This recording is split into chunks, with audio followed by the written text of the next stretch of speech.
सुखाय दुःखाय गुणाय दोषान् धर्माय पापानि समाचरन्ति तैलाय बाला सिक्ता समूहं निपीडयन्ति स्फुटमत्वदीया। अच्छा, अर्थ कीजिए दीदी इसका।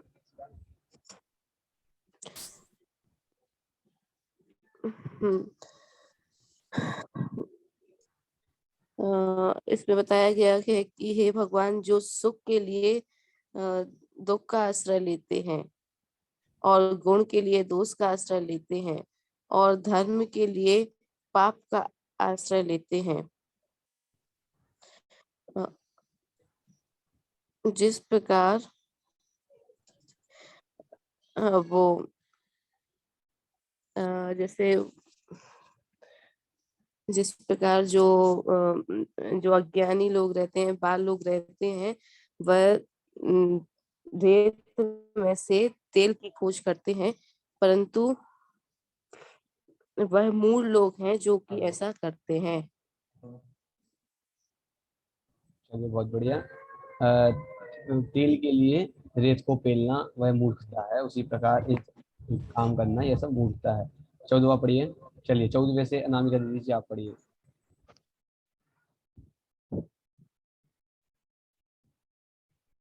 अनामिका दीदी जी पढ़िए 14वें से।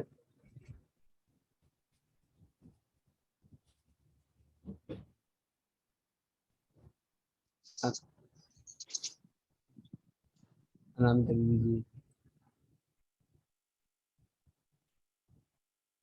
चलिए देखिए मैं पढ़ता हूँ।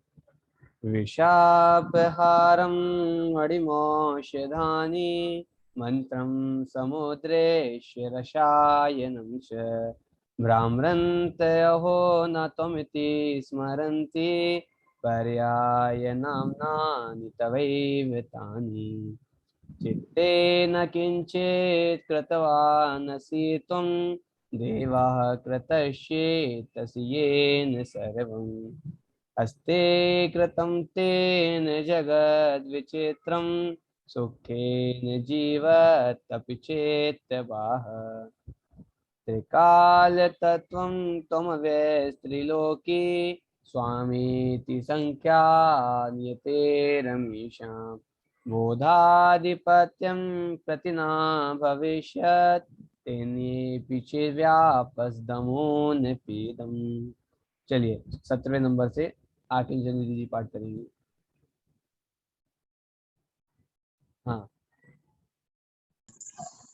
नागास्तपत्युपरिकरण्यं नागं मरुतस्तपोपकारी तस्वेव हेतुः भानो बुद्बुच्चितच्छन्निवादनेन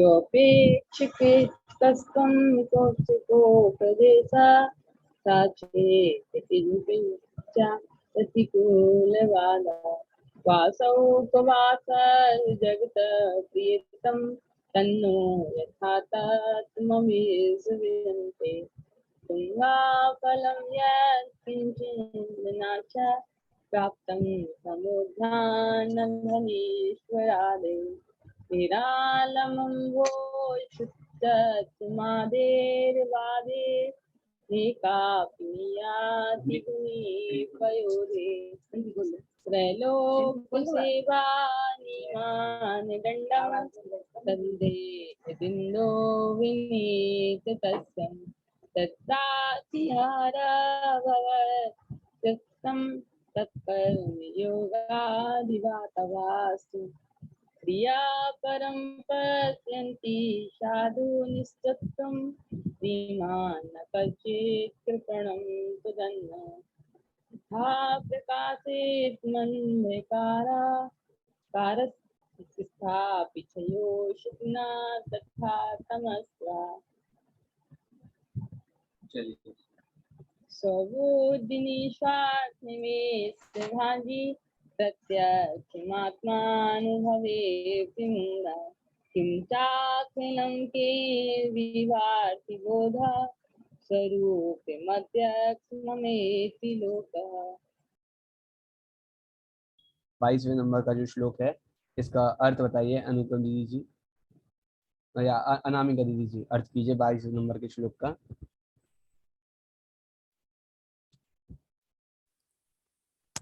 हाँ जिस इसका मतलब इसका है स्ववृद्धि, मतलब स्व की अपनी वृद्धि और निस्वाद अपनी श्वास उच्चारण मतलब सांस लेना और और निमेष मतलब निमेष भांजी मतलब पलकें झपकना, प्रत्यक्ष प्राप्त अनुभवी अपी, हमको प्रत्यक्ष दिख रहा है हमारी वृद्धि, हमारी श्वास मतलब हमारी सांसों को लेना और हमारी पलकें झपकना, तीनों चीजें हमें प्रत्यक्ष दिख रही हैं।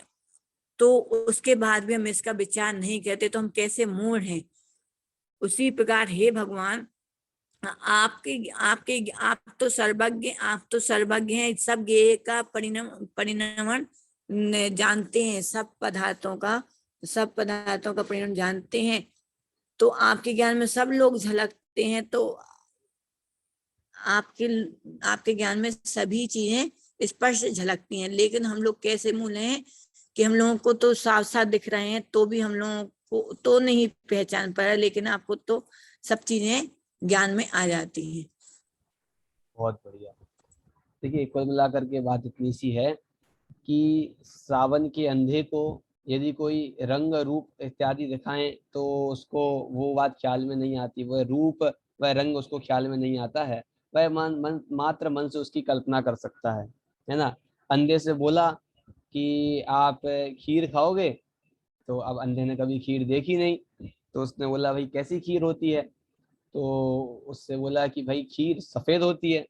अच्छा सफेद, अब सफेद कैसी होती है, रंग अंधा है बेचारा देखी नहीं कि अरे अच्छा सफेद जैसे बगुला सफेद होता है ना वैसे खीर भी सफेद होती है। अच्छा बगुला सफेद होता है, बगुला कैसा होता है अब ये बताओ उसको, तो क्योंकि अंधा है बेचारा देखा नहीं कभी बगुले को, तो अरे बगुले को उसको हाथ से छू करके बताया कि ये देखो ऐसा ऐसा ऐसा, जिसकी गर्दन ऐसी होती है ऐसा ऐसा पूरा ये बगुला होता है और इसके ऐसे सफेद खीर होती है।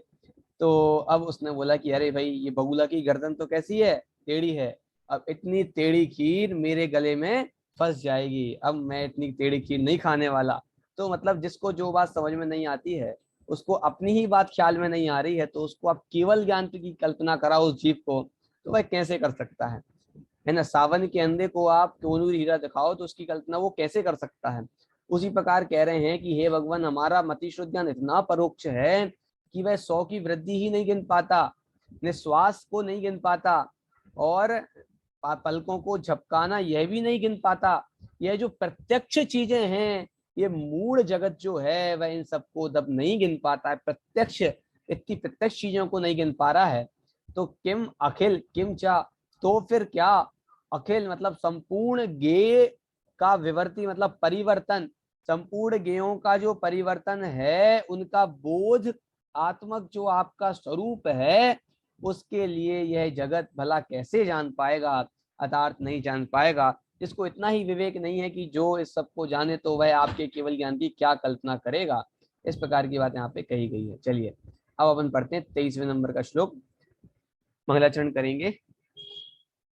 नमो अरहंताणं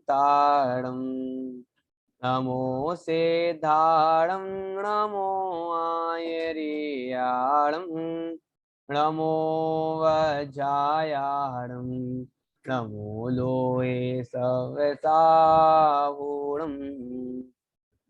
मंगलं भगवान् वीरो मंगलं गौतमो गणी मंगलं कुंद कुंदाद्यो जैन धर्मोस्तु मंगलम् सर्वमंगल मांगल्यं सर्वकल्याणकारकं प्रधानं सर्वधर्माणां जैनं जयतु शासनं जैनं जयतु शासनम्।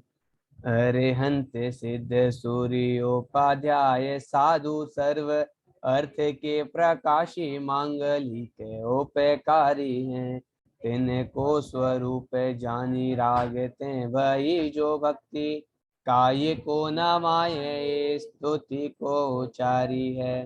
धन्य धन्य तुम इसे काज सब आज भय कर जोरी बारंबार वंदना हमारी है, मंगल कल्याण सुख है सो हम चाहते हैं। ओ मारी ऐसी दशा जैसी तुम धारी है, ओ मारी ऐसी दशा जैसी तुम धारी है।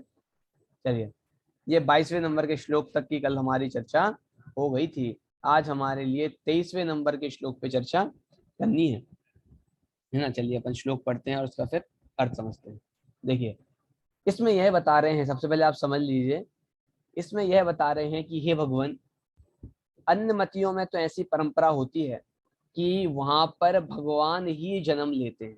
क्या होता है वहां पे? अवतारवाद माना गया है ना। बात समझ में आई? आप सब लोग समझना है ना। संगीता भाभी जी, आराधना दीदी जी, अनुग्रह दीदी, सब लोग समझना।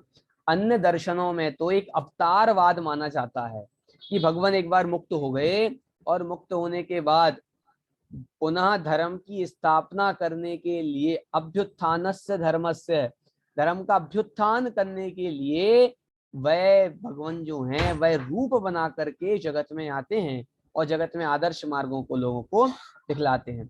तो अन्य दर्शन में तो भगवान बनते नहीं हैं बल्कि बने बनाए होते हैं। बात समझ में आया? भगवान बने बनाए होते हैं, है ना। और भगवान बने बनाए होते हैं और भगवान मात्र नर का रूप लेकर के जगत में आते हैं और फिर दोबारा से चले जाते हैं। इतनी ये अन्य दर्शन की मान्यता है। पर जैन धर्म यह कहता है कि भाई जैन धर्म में भगवान एक बार मुक्त होने पर दोबारा संसार में नहीं आते। यह बात अपन ने 9वें नंबर के काव्य में देखी थी। क्या देखी थी? कि त्वया न गीता पुनरागमस्य, एक बार मुक्त होने के बावजूद दोबारा संसार में आना नहीं होता। देखिए क्या लिखा कि तवान अवस्था परमार्थ तत्व। हे भगवान, आपने उत्पाद व द्रव्यात्मक वस्तु का स्वरूप तो बताया है, पर एक बार संसार पर्याय का व्यय हो जाने पर दोबारा उसका उत्पाद नहीं बताया। समझ में आई बात? कि यद्यपि आपने बताया कि प्रतीक समय पर्याय होती है, फिर उसका व्यय होने के बाद फिर पर्याय होगी, फिर व्यय होने के बाद फिर उत्पाद होगा। ये उत्पाद व्यय की परंपरा प्रति समय चलती है। फिर भी ये गजब की चीज है कि एक बार संसार रूपी पर्याय का व्यय हो जाने के बाद दोबारा संसार पर्याय का उत्पाद नहीं होता। यह वस्तु की व्यवस्था आपने बताई, ठीक है। तो यहाँ पे कह रहे हैं कि उसी प्रकार एक बार मुक्त हो जाने के बाद जैन धर्म में दोबारा अवतारवाद स्वीकार नहीं किया। एक बार मुक्त हो जाए फिर अवतारवाद नहीं है, फिर भगवान अभ्युत्थान करने के लिए जगत में नहीं आते। तो अन्य दर्शन में भगवान बने बनाए होते हैं, बनाए नहीं जाते। पर जैन धर्म में भगवान बने बनाए भगवान नहीं होते। जैन धर्म में भगवान बनते हैं, बने बनाए नहीं होते, बनते हैं। एक प्रोसेस होती है पंच कल्याणक वगैरह की, तीर्थंकर आदि की, तो भगवान बनते हैं। लेकिन एक बार भगवान बनने के बाद जैन धर्म में दोबारा अवतारवाद को स्थान नहीं है, जबकि अन्य दर्शन में अवतारवाद को स्थान दिया गया है। बात समझ में आई आपको? यह बातें हैं। तो दो बातें आपको ख्याल में लेनी है। एक तो अवतारवाद को जैन धर्म ने स्वीकार नहीं किया है, और दूसरी बात, एक बार मुक्त हो जाने पर दोबारा संसार में वे नहीं आते। ठीक है। अब देखो, एक कोई ऐसा आक्षेप करता है कोई व्यक्ति कि भाई आपके भगवान तो कैसे हैं? नर हैं, मनुष्य हैं, मनुष्य जैसे हैं, तो आपके भगवान तो मनुष्य होने पर उनकी पूजा नहीं हो सकती। क्या बोला? आपके भगवान मनुष्य होने पर उनकी पूजा नहीं हो सकती। अगर मनुष्य की पूजा होती हो, सभी मनुष्यों की पूजा करो, तो इससे तो बहुत बड़ा विवाद खड़ा हो जाएगा। इसलिए मनुष्य की पूजा हम नहीं कर सकते। और जैन धर्म वस्तुतः मनुष्य की पूजा नहीं करता। वो मनुष्य जब परम औदारिक शरीर के धारक अनंत बनते हैं, पंच परमेष्टि पद में स्थित होते हैं, तब उन परम पुरुष की पूजा करता है, मनुष्यों की पूजन तो नहीं है। तो ऐसा कोई अन्नमति आक्षेप करता है कि आप लोग जैन धर्म के होने पर यह कहते हो कि देवों की पूजा करो, भगवान नरों की पूजा करो, मनुष्य की पूजा करते हो, तो मनुष्यों की पूजा तो हम नहीं मान सकते। यद्यपि भले वह समूह शरण में भगवान विराजमान हो जाने के बावजूद भी वे भगवान रहते तो मनुष्य ही है ना, तो मनुष्यों की पूजा नहीं हो सकती है। ऐसा कोई व्यक्ति कहता है तो उसके लिए धनंजय कवि कहते हैं कि भाई ऐसा नियम अपन नहीं बना सकते। ऐसी जो बात कह रहे हैं वे स्वरूप से अनविज्ञ हैं। क्यों? क्योंकि कुल हो, मनुष्य पर्याय हो, ये शरीर हो, ये सारी चीजें वीतरागता में बाधक नहीं बन सकती। ये तर्क दिया। क्या तर्क दिया? कि चाहे मनुष्य पर्याय हो, चाहे कोई भी संस्थान हो, है ना, कोई भी संस्थान हो, या कोई भी, या फिर तो कोई व्यक्ति ऐसा हो कि जो मनुष्य हो, मनुष्य होने के बावजूद भी वह पूजनीय हो सकता है, तो इसमें विरोध नहीं है। मनुष्य होने में और पूजनीय होने में, इनमें दोनों बातों में विरोध नहीं है। उसको अपन इस श्लोक के माध्यम से धनंजय कवि समझ रहे हैं। लेकिन धनंजय कवि का विशाफार स्तोत्र ना केवल एक स्तोत्र भगवान की भक्ति के वश है, मतलब केवल भक्ति करते चलो बिना सिर पैर की, ऐसी भक्ति नहीं है। वस्तुतः वह परीक्षा कर करके भक्ति करते हैं, और यही जैन स्तोत्रकारों की विशेषता रही है। चलिए श्लोक पढ़ते हैं और उसका अर्थ करेंगे। तस्यात्मजस्तस्य पितेति देवः त्वामेव गायन्ति कुलं प्रकाश्य। फिर से पढ़ेंगे। तस्यात्मजस्तस्य पितेति देवः त्वामेव गायन्ति कुलं प्रकाश्य।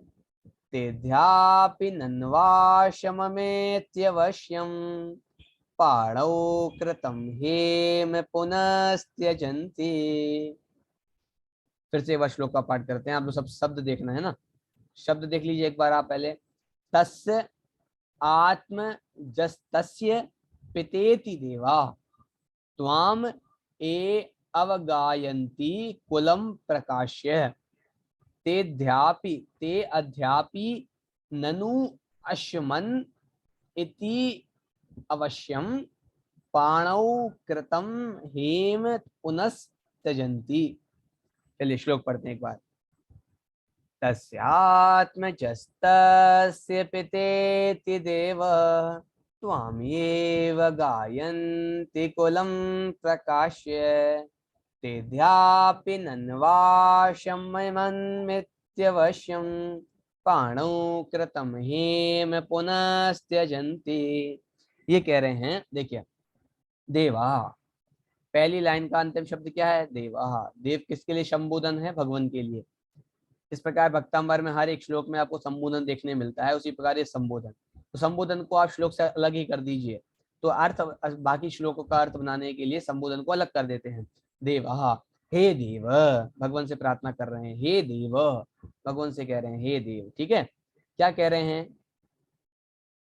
तस्य आत्मजः तस्य पितेति, तस्य पिता, तस्य आत्मजः तस्य पिता, आप उनके पुत्र हैं। तस्य आत्मजः, आत्मजः मतलब होता है जिससे जो अपनी आत्मा से जन्मा हो। अब जगत में कहा जाता है कि यह पुत्र में मेरी आत्मा बसती है। पुत्र में क्या बसती है? ना केवल पुत्र में मेरा खून बसता है, आप तो मेरी आत्मा भी बसती है। उसको दर्द होता है तो मुझे दर्द होता है। तो ये आत्मजः, आत्मा से उत्पन्न हुआ आत्मजः। आत्मजः, आत्मा से जन्म लेने वाला, जा मतलब जन्म लेने वाला। तो आत्मजः मतलब होता है पुत्र या पुत्री, पुत्र है ना, पुत्र लेना यहाँ पे अर्थ। तो आत्मजः मतलब होता है पुत्र। तस्य आत्मजः, उसका पुत्र, है ना। और तस्य पिता इति, उसका पिता, तस्य पिता इति, उसका पिता। कि हे भगवान, जगत में यह जो कहा जाता है कि आदिनाथ भगवान हैं, वे नाभि राय और मरु देवी के पुत्र हैं, यह जो कहा जाता है। यह जगत में यह भी कहा जाता है कि भरत चक्रवर्ती हुए, जिनके नाम पे भारत का नाम जो भारत पड़ा, वह भरत चक्रवर्ती के नाम पे पड़ा। तो भरत चक्रवर्ती के पिता यह आदिनाथ भगवान थे, है ना। तो जगत में जो यह कहा जाता है कि आप उनके पुत्र हो या आप इनके पिता हो, तो जगत में जो आपको पुत्र पिता संबंध से कदाचित देखा जाता है, तो देखे जाने से यह बात सिद्ध हो जाती है कि आप भी मनुष्य जैसे ही हो। कोई आप आसमान से टपके हुए कोई भगवान नहीं हो, अवतार लेने वाले भगवान नहीं हो। आप हम लोगों के बीच में से ही एक व्यक्ति हैं। तो क्यों? क्योंकि आप उनके पिता हैं और उनके आपके ये बेटे हैं। तो पिता बेटे का संबंध जगत में जो आपका बताया जाता है, त्वाम ए अवगायंती, ये गा गा करके, त्वाम ये आपका जो यह संबंध है, ये अवगायंती ये लोग गा गा करके कुलम प्रकाश है। आप कौन से वंश में उत्पन्न हुए थे? इक्ष्वाकु वंश में। कहा जाता है कि इक्ष्वाकु वंश में आदिनाथ भगवान ने जन्म लिया। फिर उनके पुत्र भरत चक्रवर्ती, और भरत चक्रवर्ती के पुत्र हुए अर्क कीर्ति, और अर्क मतलब होता है सूर्य, तो उनसे चला सूर्यवंश। क्या चला? सूर्यवंश। और एक बाहुबली, बाहुबली भगवान के बेटे या बाहुबली राजकुमार राजा के बेटे सोमनाथ, कौन हुए? सोमनाथ। तो उन सोमनाथ से वंश चला चंद्रवंश। सोम मतलब होता है चंद्रमा, तो बाहुबली से चलने वाला वंश चंद्रवंश, और भरत चक्रवर्ती से चलने वाला वंश सूर्यवंश। तो ये दो वंश, सूर्यवंश और चंद्रवंश, तो ये इन दो ये दो प्रसिद्ध वंश हैं जगत में। और पहले एक वंश था इक्ष्वाकु वंश।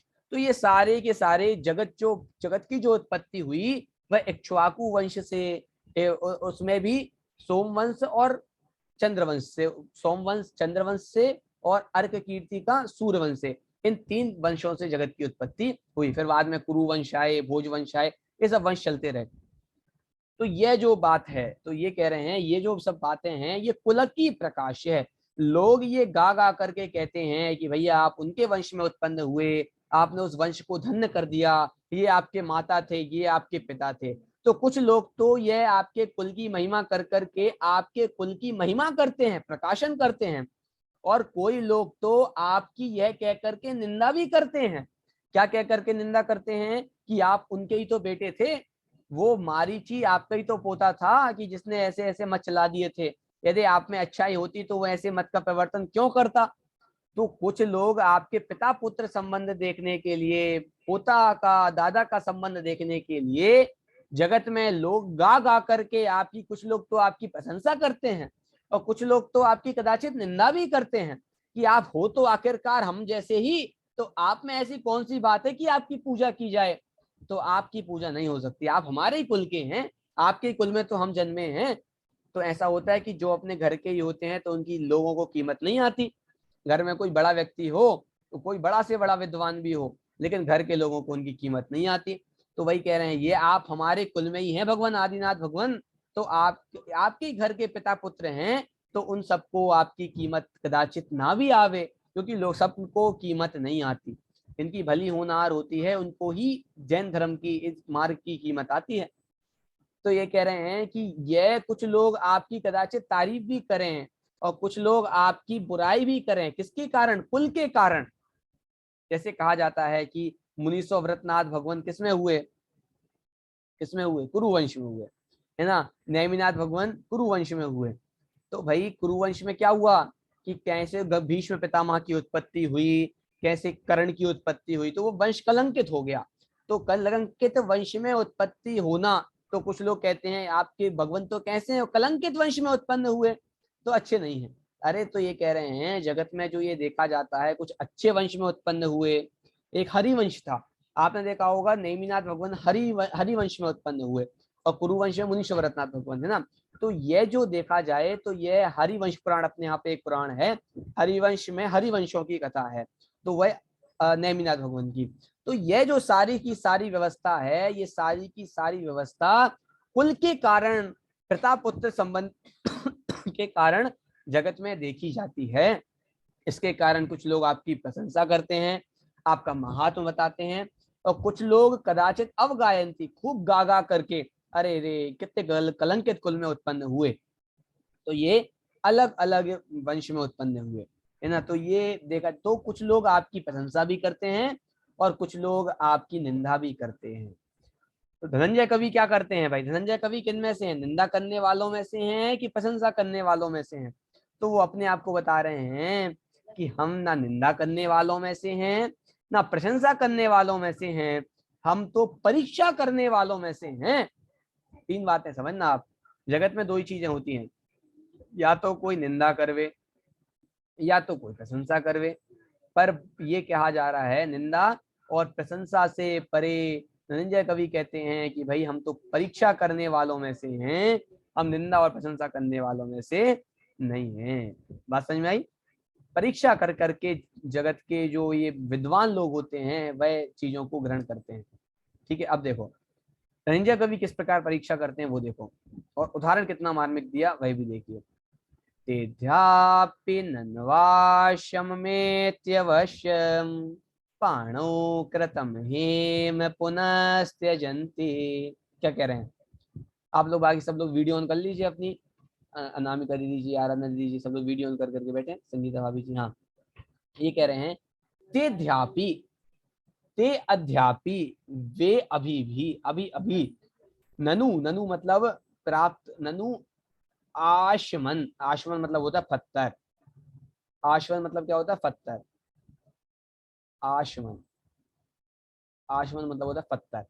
ठीक है, तो क्या कह रहे हैं? आशमन मतलब पत्थर, आशमन इति अवश्यम, अवश्यम पाणौ कृतम हेम, पाणौ नीचे वाली लाइन कर देखिए, पाणौ, पाणौ मतलब होता है हाथ, पानी, पानी पात्री होते ना, हे पानी पात्रे वीर जिन, तो पानी पात्री मतलब जो पानी पात्री, जिसके हाथ ही जिनका पात्र है, भोजन करने के लिए हाथ ही जिनके पात्र हैं वो पानी पात्री मुनिराज। यहाँ कह रहे पाणु, पाणु मतलब दोनों हाथ, पाणु मतलब क्या? दोनों हाथ। तो पाणु कृतम, हाथों में आ जाने पर, हेम, हेम हाथों में आ जाने पर, पुनस्त्यजंती, ननु आशमन, ननु मतलब शंका कर करके, क्या शंका कर करके? अरे ये तो पत्थर है, ऐसी शंका कर करके लोग त्यजंती, पुनः उसको छोड़ देते हैं, तो उनकी अब दुर्भाग्य की महिमा हमसे नहीं कही जा सकती। क्या कह रहे हैं फिर से देखिए, कि ऐसे लोग जिनको हाथ में सोना मिल गया, उनके हाथ में सोना आ गया, और वे लोग इस शंका से, ननु मतलब शंका से, कि अरे ये तो पत्थर है, क्यों? क्योंकि जो सोना है ये निकला किसमें से? पत्थर की खदान में से निकला है, कालीमा किट्टिका में से ही निकला है, हालांकि है भी ये पाषाण ही एक, है ना। तो यह सोना अंत तो गत्वा पाषाणों में से निकल करके आया है, यह सोच करके लोग पत्थर के समान यदि उस सोने को भी फेंक दें तो उनके दुर्भाग्य की महिमा हमसे नहीं कही जा सकती। उसी प्रकार कुछ लोग ये मानते हैं कि आप, हे भगवान, आप मनुष्य पर्याय से ही भगवान बने हो, तो कुछ लोग यदि मनुष्य समझ करके आपको छोड़ दें तो यह उनका दुर्भाग्य ही है। कुछ लोग आपका कलंकित कुल है कदाचित, क्योंकि हरिवंश है, हरिवंश की उत्पत्ति आप पढ़ेंगे तो आप समझेंगे कि हरिवंश, एक राजा हमारे यहाँ, एक राजा मलेच्छ खंड से एक कन्या को हर करके लाया था और उससे विवाह कर लिया, तो उससे हरिवंश की उत्पत्ति हो गई, तो वह कुल कलंकित हो गया, तो उसमें भी भगवान ने जन्म लिया। अरे तो भाई ये कह रहे हैं कोई कलंकित कुल में जन्म ले लेने मात्र से वह व्यक्ति कलंकित नहीं हो जाता। क्यों? भगवान आपकी महिमा वस्तु, देखिए कुल मिलाकर ये कहा जा रहा है, भगवान आपकी महिमा ना शरीर से है ना कुल से है, आपकी महिमा वीतरागता से और सर्वज्ञता से है, और हम वीतरागता सर्वज्ञता देखने से आपकी सेवा करते हैं, इसलिए हम आप परीक्षा कर करके आपको अपना रहे हैं। यदि आपका कलंकित कुल है, यह छोड़ करके यदि आपको छोड़ दिया जाए तो वह तो मानो ऐसा है कि ये हाथ में सोना है, और यह सोना निकला कहाँ से है? कि पत्थर की खदान से निकला है। तो यह सोच करके यदि कोई व्यक्ति सोने को छोड़ देवे तो यह तो उसको, वो बेचारा ठगा गया, बेचारे उसको सच्चे सोने की, सच्चे दाम की प्राप्ति नहीं हुई। इस प्रकार की बात इस वाले श्लोक में कही जा रही है। तो ये कहा जा रहा है कि बेचारा जो अज्ञानी है वह कुल के माध्यम से, व्यवहार के माध्यम से तो व्यक्ति भगवान की पहचान करता है, या कहें काले गोरे रंग से तो भगवान की पहचान करता है, दो गोरे, दो सावले, दो हरियल, दो लाल, है ना, और 16 कंचन, 16 अच्छे हैं, बाकी तो दो काले हैं। कौन से? पार्श्वनाथ भगवान और सुपार्श्वनाथ भगवान, दो तो काले हैं, इनकी क्या पूजा करना, इनकी पूजा नहीं करनी, काले लोगों की थोड़ी ना पूजा होती है। तो लोग काले समझ करके हे भगवान यदि आपको छोड़ देवें तो वह सच्चे परीक्षक नहीं है। कोई लोग हलाल समझ करके आपको छोड़ देवें तो वह सच्ची परीक्षा नहीं है। आपकी सच्ची परीक्षा तो वस्तुतः आंतरिक गुणों से है, और उससे ही आपकी पूजा योग्य हो सकती है। इस प्रकार की बात इस वाले श्लोक में कही गई है। मैं समझता हूँ आप लोगों को ये श्लोक समझ में आ गया। कवि ये कहना चाह रहे हैं शरीर आदि से, कुल आदि से, इन सब से आपकी पूजा ना कर करके यदि हम आंतरिक गुणों से आपकी पूजा करेंगे तो यह वस्तुतः सही मार्ग है। भगवान की रूप रंग से, आकार से अवलोकन ना कर करके स्वरूप से अवलोकन करें तो इसमें आपकी मान्यता है। चलिए, श्लोक समझ में आ गया आपको? आराधना दीदी जी, समझ में आ गया श्लोक? आवाज नहीं आ रही आपकी आराधना दीदी, नहीं आ रही आवाज, ईयरफोन निकाल के बोलिए। क्या? फिर से बोलिए एक बार और बता दीजिए। एक बार और। देखिए, ये कहा जा रहा है कि हे भगवान, आप उनके पुत्र हैं, क्योंकि भगवान पुत्र ही है हमारे यहाँ।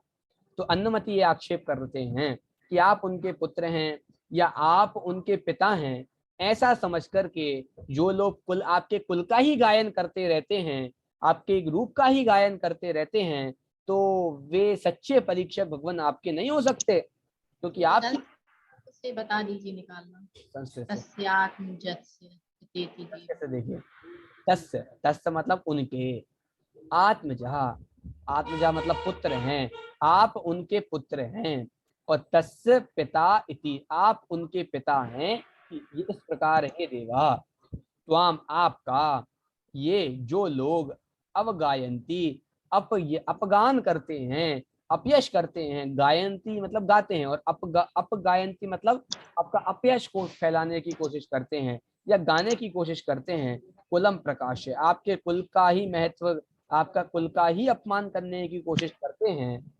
तो हे भगवान, वह मानो ते अध्यापी, वे लोग अभी भी ननु, यह शंका कर करके, आशमन पत्थर की शंका कर करके, ये अवश्य ही पत्थर है, अवश्यम इति अवश्यम, ये अवश्य ही पत्थर है, ऐसी शंका कर करके, क्यों? क्योंकि ये पत्थर की खदान से ही निकला है, ऐसी शंका कर करके पाणु हाथ में आए हुए, पाणु कृतम हाथ में आए हुए, हे मतलब स्वर्ण को भी पुनः त्यजंती, दोबारा छोड़ देते हैं। देखिए, एक तो स्वर्ण मुश्किल से हाथ में आया, और दूसरा उसने क्या चिंतन किया, अरे ये खदाई पत्थर ही तो है, ये पत्थर की खदान में ही सब निकला है, सोने मिट्टी का कोयले से ही तो निकला है, इसलिए छोड़ देने योग्य है। वह बेचारा छोड़ देवे तो बेचारा वो परीक्षक, सच्चा परीक्षक नहीं हो सकता। इसलिए कसौटी का पत्थर और सोना किट्टी का और स्वयं सोना, ये तीनों चीजें कोयले की खदान में से निकलने के बावजूद भी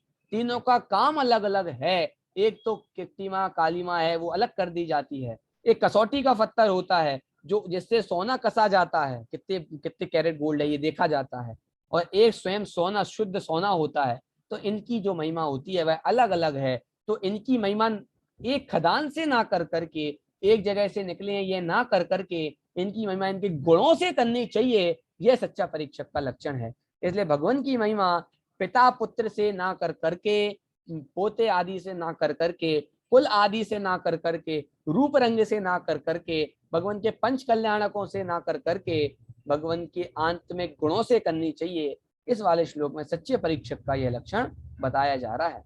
इस प्रकार ये कहा जा रहा है। चलिए, समझ में आ गया? अनुपम दीदी श्लोक पढ़िए और अर्थ कीजिए।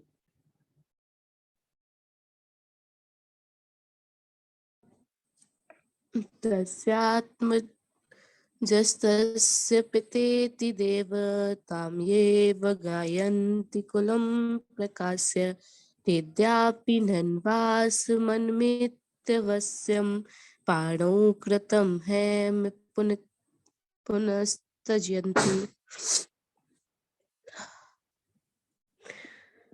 हे भगवान, कि ऐसा जो लोक में कहा जाता है कि आप उनके पुत्र हैं, आप उनके पिता हैं, और आपकी जो लोग आपकी जो महत्ता स्थापित करते हैं कि आपका कुल ये है, और आपके कुल से लोग आपकी तारीफ करते हैं, कोई आपकी निंदा करते हैं, तो ऐसा जगत में देखा जाता है। परंतु वास्तव रूप से तो आपकी आपकी जो महानता है, तो आपकी जो महानता आपके आत्मिक गुणों से होती है, ना कि आपके बाहरी इन सब चीजों से। जिस प्रकार जो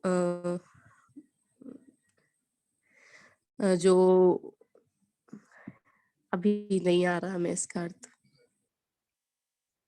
जिस प्रकार स्वर्ण पत्थरों से निकला हुआ है, यह सोचकर के कोई व्यक्ति हाथ में आए हुए सोने को छोड़ देवे तो वह सच्चा परीक्षक नहीं कहा जा सकता।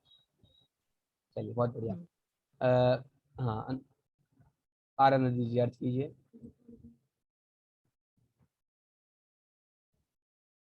आनंद जी अर्थ कीजिए। हाँ, भाभी जी अर्थ कीजिए।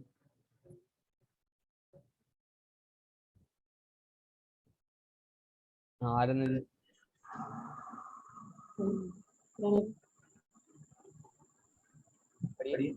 तस्यात्मजस्तस्फितेति देवे त्वाएव गायन्ति कुलं प्रकाशे तेजापि नन्वाश्मन्मेतिवश्यं पाणौ गतं हे पुनर्जयन्ति।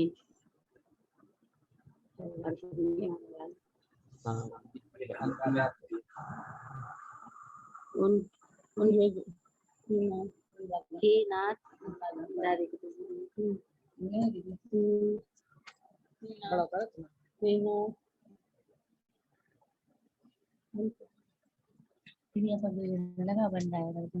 हे नाथ, जो मनुष्य आप आत्मिक उनके पुत्र हो और उनके पिता हो, इस प्रकार कुल प्रकाशम कुल का वर्णन कर आपका अपमान करते हैं, वे अब भी हाथ में आए हुए स्वर्ण को पत्थर से पैदा हुआ है। इस हेतु से फिर अविश्य छोड़ देते हैं। जो भी पढ़ने अविश्य छोड़ देते हैं। उत्पत्ति पत्थरों से हुई है। फिर एक तो स्वर्ण हाथ में नहीं लगता, यदि किसी तरह लग भी जाए तो उसे यह सोचकर कि इसकी उत्पत्ति पत्थरों से हुई है, फिर अलग कर देना मूर्खता है। इसी तरह आपका श्रद्धान व ज्ञान सबको नहीं होता। यदि किसी को हो भी जाए तो वह आपको मनुष्य कुल में पैदा बताकर फिर भी छोड़ देता है। यहाँ सबसे बढ़कर मूर्खता है। स्वर्ण यदि अधर्थ है तो फिर वह पत्थर से तो क्या दुनिया के किसी हाथ के पदार्थों से उत्पन्न हुआ हो तो बाजार में उसकी कीमत पूरी ही लगेगी और मेल सहित है।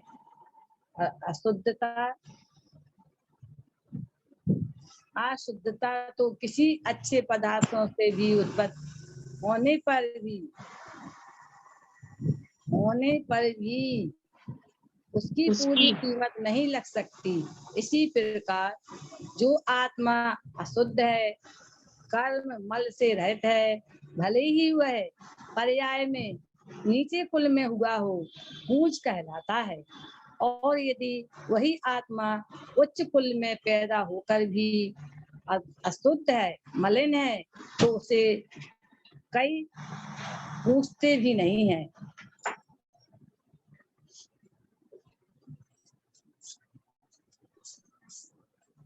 चलिए बहुत बढ़िया। देखिए आवाज आ रही है? हाँ, देखिए वस्तुतः बात यह ऐसी है। मैं बोलूं अब इसका अर्थ? एक मिनट। वस्तुतः बात ऐसी है कि जगत में ये रीति है कि जो भी अच्छी चीज होती है उसकी उत्पत्ति खराब चीजों के बीच में ही होती है, तभी उस अच्छी चीज की कीमत लोगों को आती है। कमल है, कमल, उसकी कीमत कहाँ पे होती है? कीचड़ में उत्पन्न होता है, लोगों को उसकी कीमत होती है।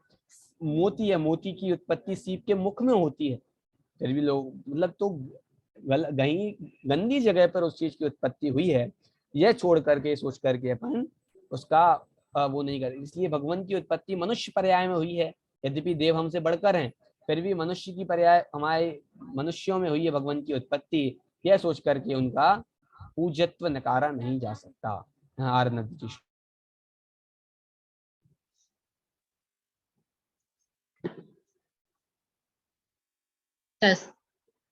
तस्यात्मजस्य पितेति देव त्वामेव गन्ति कुलं प्रकाश तेद्धापि नन्वास्मनत्यमित्वस्यं पाणौ कितं है पुनस्तिजन्ति।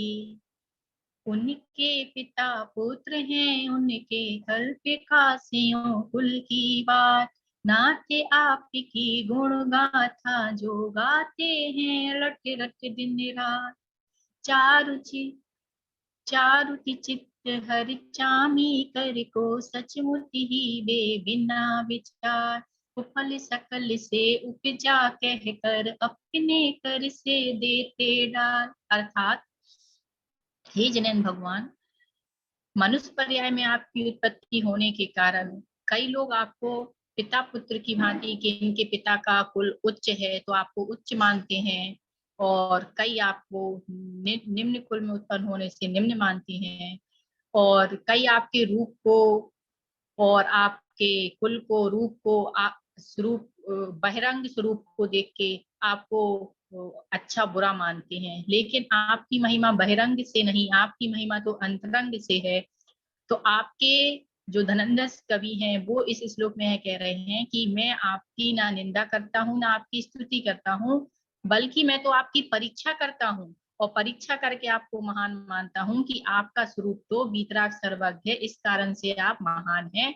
भले ही आप मनुष्य पर्याय में उत्पन्न हुए हैं, जिस प्रकार की सोना पत्थर की खदान में उत्पन्न होने पर भी कोई व्यक्ति उसको हाथ में लेके यह सोचकर त्याग दे कि अरे ये तो पत्थर की खदान से उत्पन्न हुआ है तो पत्थर जैसा है, ऐसा मानकर यदि उसको छोड़ देता है तो वह व्यक्ति महामूर्ख है। उसी प्रकार हम यदि आपको ऐसा मानकर आपकी बहिरंग गुणों से आपकी महिमा जानकर आपकी स्तुति नहीं करते तो हम जैसा मूर्ख कोई और नहीं। आपकी महिमा तो अंतरंग गुणों से है, बहिरंग गुणों से नहीं है। बहुत बढ़िया। क्योंकि बहुत सारे अन्नमती ऐसा मानते हैं भगवान तो सीधे अवतार लेते हैं, कोई जन्मते जन्मते नहीं है। तो जैन लोग तो ऐसे मानते हैं कोई आप में से कोई भी भगवान बन जाएगा। ऐसे तो क्या मानते हैं जैन लोग, कोई भी भगवान बन सकता है, कोई भी भगवान बन जाएगा क्या आप लोगों में? तो भैया ऐसा नहीं हो सकता। हम भगवान खुद बन करके आते हैं और वे वापस चले जाते हैं, जगत में आदर्श दिखला देते हैं। तो ऐसा नहीं हो सकता कि आप लोग जैन लोग तो ऐसा कहते हो कि कोई भी भगवान बन जाता है। अरे ऐसा नहीं, आप लोग तो ये भी कहते हो कि सब आत्मा भगवान हैं, भगवान बन सकते हैं पर्याय में, लेकिन ऐसा नहीं हो सकता। तो लेकिन धनंजय कवि कह रहे हैं वस्तुतः परीक्षा कर करके देखा जाए तो ऐसा संभव है। देखिए यहाँ पे परीक्षा करने में और द्वेष करने में अंतर समझ में आ रहा है आपको? कोई व्यक्ति सोने को हाथ में लेकर के उसको छोड़ दे, क्या सोच करके छोड़ दे कि अरे इसकी उत्पत्ति पत्थरों से हुई है, तो ये द्वेष हो गया। क्यों? क्योंकि उसने उसके वातावरण से उसको जज किया है, तो ये द्वेष हो गया। और परीक्षा, अरे यद्यपि ये सोना की उत्पत्ति पत्थरों टिक्का आदि के बीच हुई है, फिर भी बाजार में इसकी कीमत पूछने जाएंगे तो इसकी कीमत 60,000 रुपए या 52,000 रुपए 10 ग्राम की मिलेगी। यद्यपि इसमें रहने वाली किट्टी माँ की कीमत बिल 10 रुपए भी नहीं है, फिर भी सोने की कीमत 10 लाख रुपए है। तो यह कह रहे हैं परीक्षा करने वालों को हर चीज फलस्वरूप अच्छी प्राप्त होती है। तो ये भगवान, यद्यपि आपके बीच में रहने वाले लोग नरक निगोद आदि जाएंगे, क्योंकि चौथे काल से ही सब चौथे काल के जीव ही 7वें नरक को प्राप्त होते हैं। चौथे काल के जीव ही सर्वार्थ सिद्धि तक जाते हैं। तो चौथे काल में ही अधिक से अधिक पाप कर सकता है जीव, और चौथे काल में ही अधिक से अधिक पुण्य कर सकता है, और चौथे काल में ही सर्वोत्कृष्ट धर्म कर सकता है। तो आपके ही कुल में ऐसे लोग थे जो नरक गए, कुछ ऐसे लोग थे होंगे ही जो निगोद गए, और कुछ ऐसे लोग थे जो मोक्ष गए, वो स्वर्ग जाने वाले भी थे। यद्यपि आपके कुल में विभिन्न विभिन्न प्रकार के लोग थे, फिर भी आप उनसे सबसे हट करके मोक्ष जाने वाले अलग थे। आप सबसे हट करके स्वर्ण के समान थे, और बाकी कुछ कसौटी के समान थे, कुछ किट्टी माँ के समान थे, सब लोग अलग अलग थे। लेकिन भगवान उन लोगों को देख करके हम आपकी भी महिमा ना करें, उन आप ऐसा समझ लें, तो यह सही नहीं होगा। ये आपने कहानी सुनी होगी परशुराम जी की, हिंदू मत में कहानी आती परशुराम जी की, सुनी आपने कहानी? ये नहीं सुनी?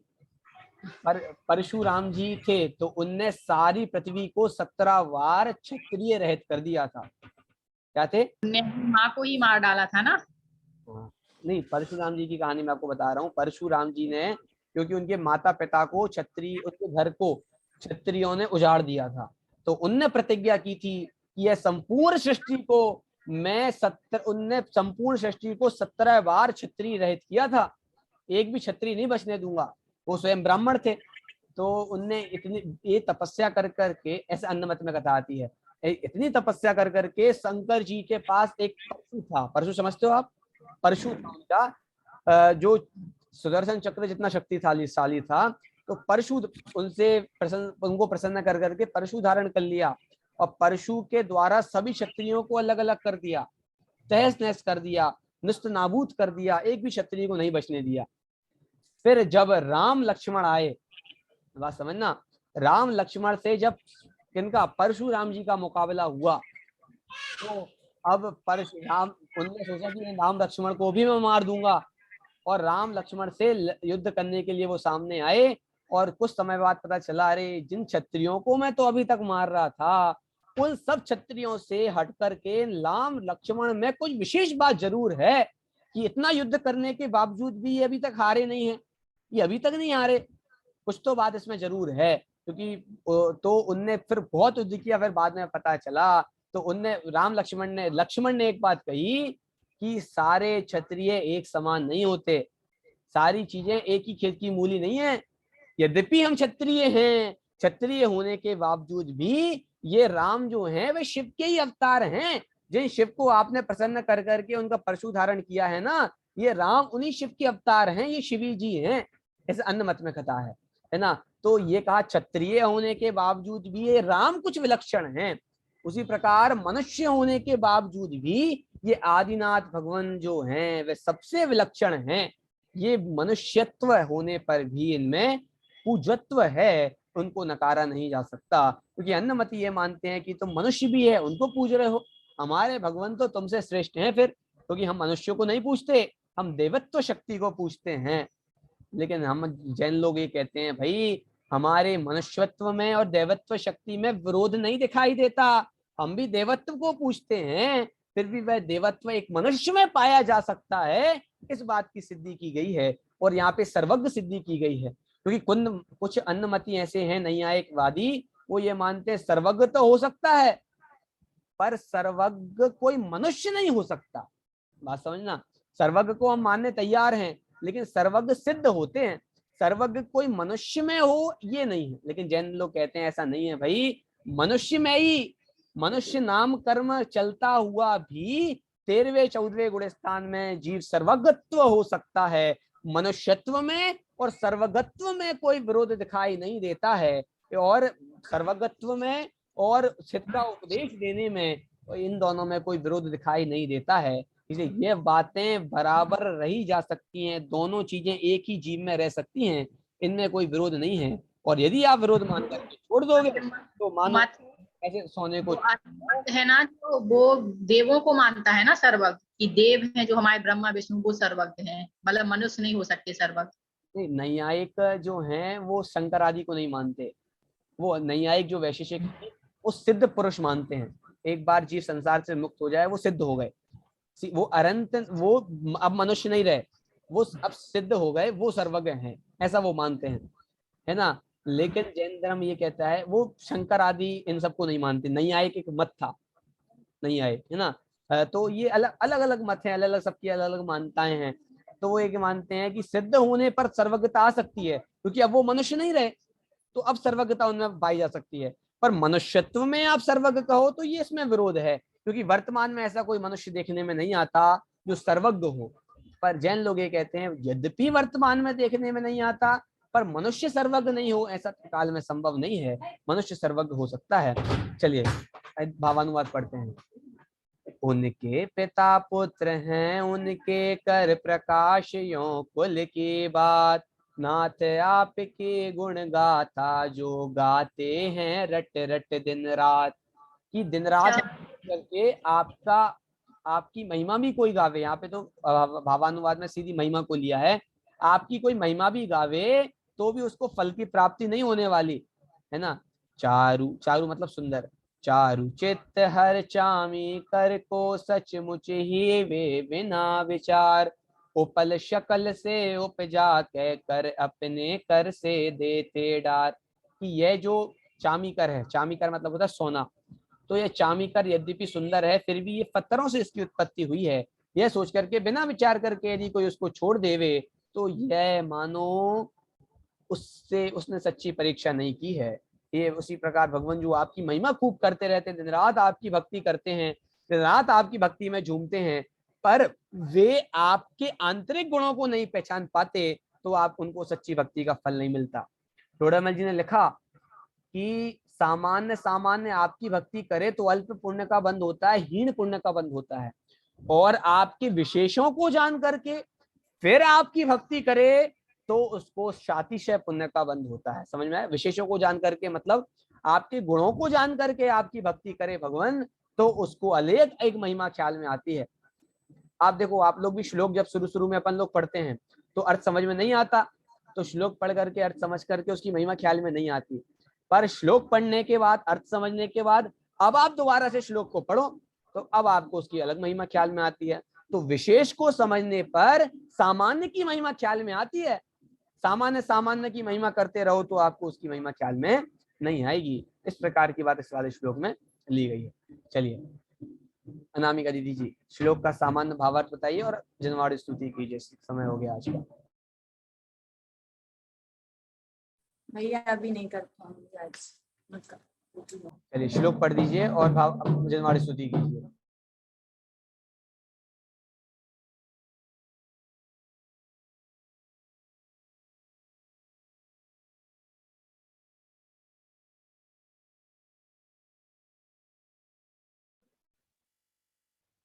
आरती दीदी आप जनवाड़ी स्तुति कीजिए। हाँ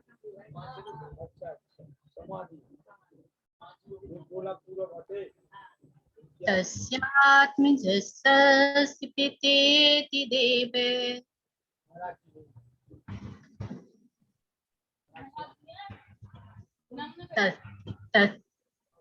तस्यात्मजस्य पितेति देवे त्वात्मेव गन्ति कुलं प्रकाशे तेद्यापि नन्वास्य मनेस्य मित्व्यसं पारोकितं है पुनस्त्यजन्ति।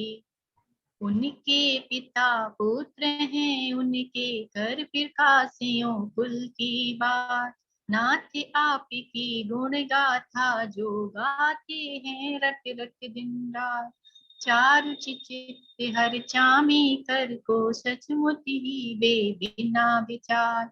उपल सकल से उपजा कह कर, अपने कर से देते दान। अर्थ बताना। जनवाड़ी स्तुति। निज निधि निज में बताई, यह अनंत उपकार है। उसके लिए जिन्हें वाणी माँ को बंदना सतिवार है, बंदना सतिवार है। एक साथ बोलिए, जय जिनेंद्र। जिनवाणी माता की जय हो।